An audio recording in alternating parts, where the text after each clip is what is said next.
All right, so our topic here is the Triangle Factory Fire. Now, your introduction, I want you to use a funnel, or you can ask a question to all of these are done to grab the reader's attention. You can do a quotation, like look up some kind of quote, maybe about, I don't know, fire safety, or about some disaster, something. I'm not sure. I would have to kind of do some internet research trying to find a quote that would fit into this category, or a definition. Now, I know a lot of people in my classes have been saying that they want to do the definition introduction because they're planning on looking up the meaning of the word disaster or tragedy, and then go on into their introduction about how this Triangle Factory Fire was a tragedy or a disaster. Or you could look up the word prevention. People have said that they want to do a funnel, maybe by talking about other disasters that have happened in U.S. history, like the Titanic sinking or the September 11th attacks, which to me is kind of more like that was a deliberate attack, where this Triangle Factory Fire was just an accident. So if you're looking for funnels to do, you might talk about the sinking of the Titanic, maybe some coal mining collapses, or something like that. But a question, if you're going to do that style introduction, needs to be something. Remember my rule, it cannot be answered with yes or no. It needs to be a higher level question. So instead of saying, do you know what happened in the Triangle Factory Fire, which could be answered with yes I do or no I don't, you need to try and come up with a question that couldn't be answered with yes or no. Like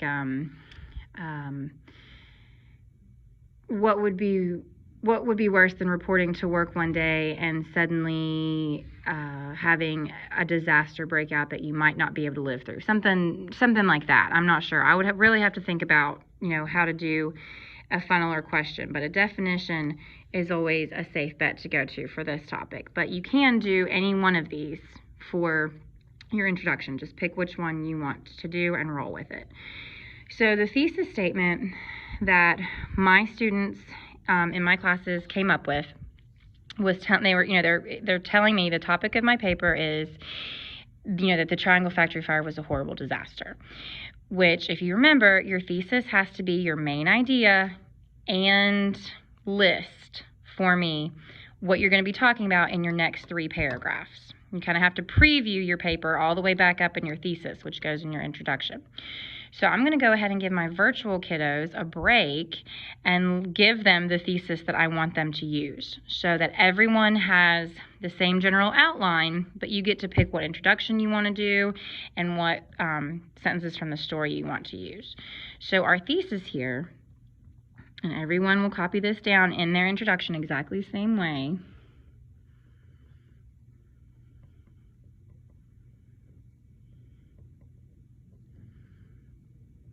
Triangle Factory Fire was a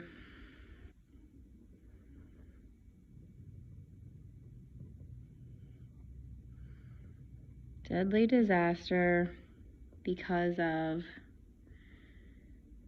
flammable material, crammed workspaces,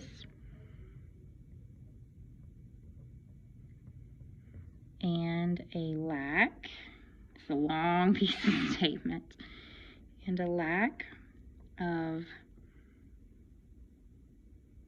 emergency preparation. So it's a long thesis statement, but it's going to go in your introduction, and you have to say it again somehow in your conclusion. So this thesis statement right here gives us our main idea. The Triangle Factory Fire was a deadly disaster. Now, if you want to look up the definition of the word disaster to start out your paper, that would be great. Or if you need to, if you look up the word tragedy, you could use was a deadly tragedy. I'm fine with that. But you need to make sure that you have this thesis showing that the first thing that you're going to talk about in your first body paragraph is flammable material. Okay, you're going to talk about how the factory let the scrap material pile up for months and months, so that when the fire did break out, all that flammable material caught fire very quickly.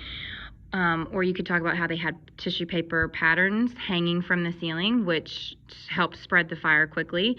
They also kept sewing machine oil out, not properly stored away, so that it blew up and caught fire. So there's all kinds of things that you could talk about in your paragraph about flammable material, because that definitely contributed to the fire getting out of control so quickly.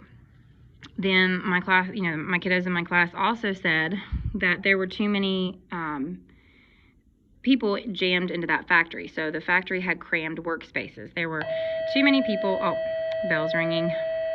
Sorry. So there were too many people. They couldn't get out quickly. They were jammed up. They were, smushed together. Yeah, that's my new word, smushed. They were smushed together in these tight spaces and narrow aisles, and so they weren't able to escape very quickly. And then also, our final body paragraph is about how they were not prepared. They were not prepared for this emergency. They didn't know escape routes. They didn't have fire drills. They were confused. They didn't know which exit to take. The fire hose was not working when they went to go grab the fire hose to put it out. It wasn't connected to water. So all of those things show us that they were not prepared. The fire escape wasn't built securely, so it collapsed. So there's all kinds of things that you're going to list, in your body paragraphs, but we're not talking about anything else other than flammable material, crammed workspaces, and a lack of emergency preparation. So there's your thesis statement right there. Now, you need 4 transitions in your essay. I want to see them listed here. If you use first, I don't want you to use first, second, third, or first, next, last.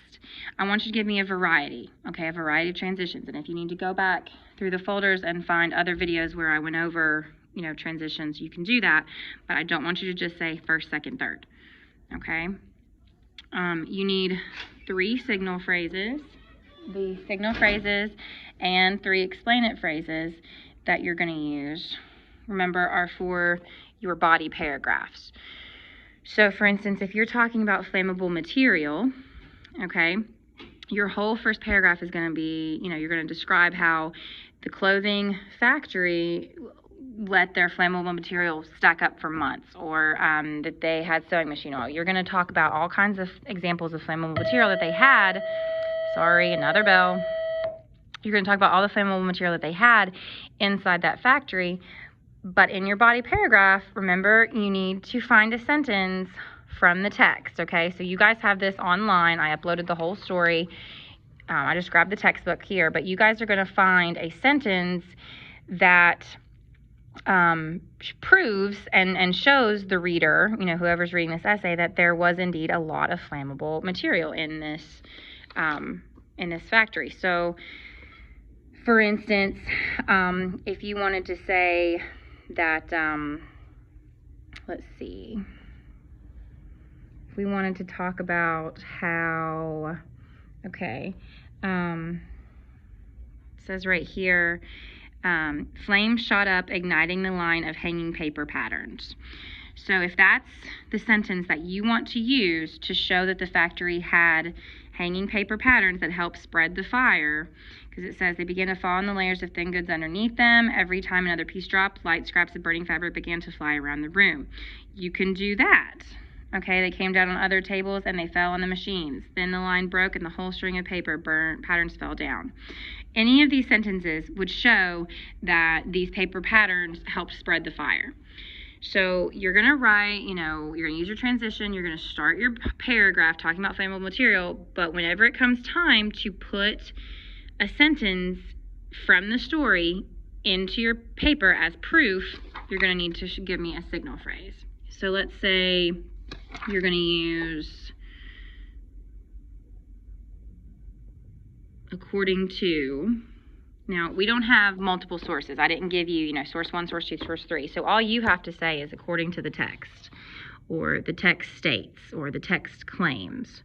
So you're going to say according to the text, comma, and then you're going to put in quotation marks the exact sentence, the way that it's spelled, capital letter for capital letter, period for period. You're going to put it in here.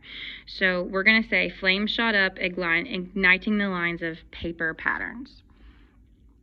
So now you don't have to use this sentence. Flames shot up,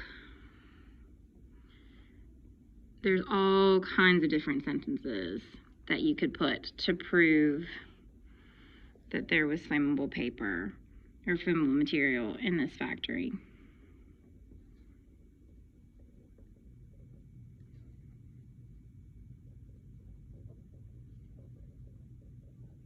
Okay, so you signaled it.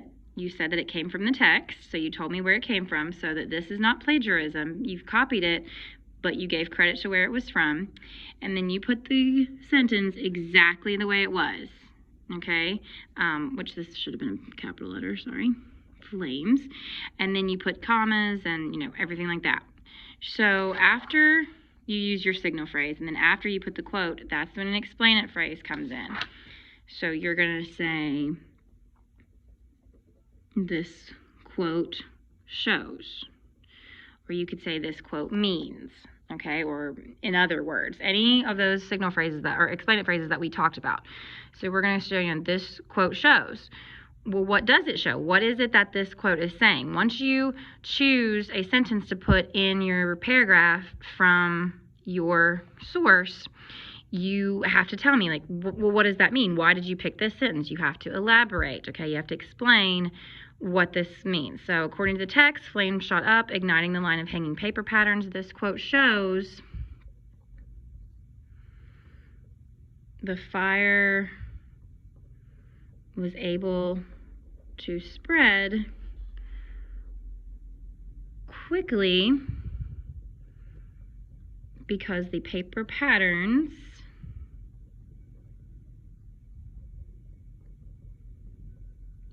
caught fire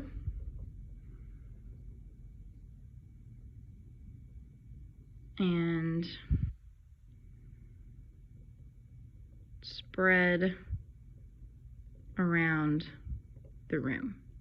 Okay, so when you do in each body paragraph, you're going to do the same thing. You're going to give me a signal phrase.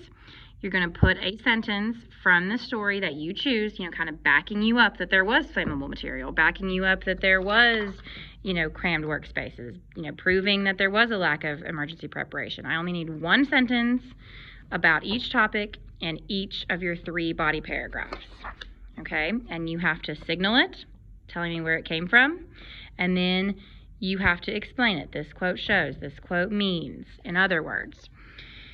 Then when you're done with that paragraph, you're going to go through and do the same thing, okay? So remember, each paragraph needs to be at least 5 sentences long, okay? Your 3 body paragraphs need to have in them one sentence or one, quote from the story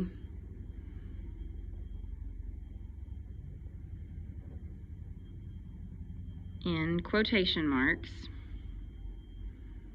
to prove your point, okay, to prove that they did have flammable material, to prove that they did have crammed workspaces. All right, and you need 1 introduction, 1 conclusion, okay, and both of these have to have your thesis, okay? So I'm hoping that, watching this video will help you understand how to put the sentences from your story in your 3 paragraphs.